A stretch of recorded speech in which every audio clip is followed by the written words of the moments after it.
আমি বাংলাদেশের এবং ভোটারদের কাছে যেটা বলতে চাই, আমি যখন ক্যাম্পেইন শুরু করে আমি পড়াশোনা করেছি ঢাকা বিশ্ববিদ্যালয় এবং ঢাকা আলিয়াতে পড়াশোনা করেছি। আমরা গণ অভ্যুত্থানের আন্দোলনে ছিলাম। গত এক বছর অনেক সুযোগ ছিল, আমরা দুর্নীতিমুক্ত ছিলাম। আমাকে কেউ প্রমাণ করতে পারবে না 1 টাকা দুর্নীতি করেছি। পরবর্তীতে আমাদের সামনে এসেছে যে গণতান্ত্রিক প্রক্রিয়াকে শক্তিশালী করার জন্য, এবং আমরা একটা 11 দলীয় জোট গঠন করেছি। সেখান থেকে আমি ঢাকা 8-এ মনোনীত হয়েছি।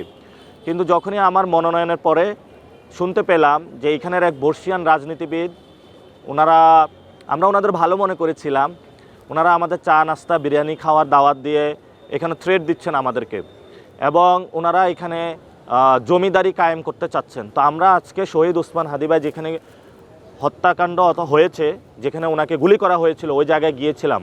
ওইখানে আমরা দোয়া মোনাজাত করেছি এবং আমরা নতুনভাবে একটা প্রতিজ্ঞাবদ্ধ হয়েছি যে ঢাকা 8-এ যে যারা জমিদার রয়েছে, নব্য জমিদার, আমরা তাদেরকে উচ্ছেদ করব। দেখি বাংলাদেশের 99% ভোটারের শক্তি বড় নাকি 1% জমিদারদের শক্তি বড়। এই 99% সাধারণ মানুষের সাথে 1% জমিদারদের লড়াই হবে।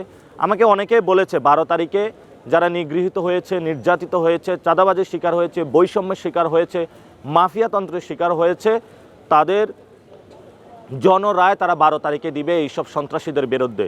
এবং যে বিষয়টা আমি অ্যাড করতে চাই, জামায়াত ইসলামীর ইবনে সিনা এবং ইসলামী ব্যাংক নিয়ে অনেকে আপত্তি তুলেছিল, কিন্তু ঢাকা 8-এ যাতে ঢাকা ব্যাংকের কোনো কর্মকর্তা অফিসারকে এই ইলেকশনে প্রিজাইডিং অফিসার না করা হয়, এটা ডিরেক্টলি ব্যক্তির পারপাস সার্ভ করা হবে।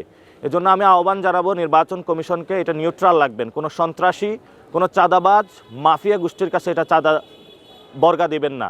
এবং আজকে রাজপথে আমাকে অনেকেই বলেছে, একজন কমিশনার ঢাকায় এসেছে, অনেক টাকার মালিক হয়েছে, কি মানুষের উপরে চাপিয়ে দেওয়ার সাম্রাজ্য এখন চালাচ্ছে, কিভাবে হয়েছে তারা প্রশ্ন তুলেছে।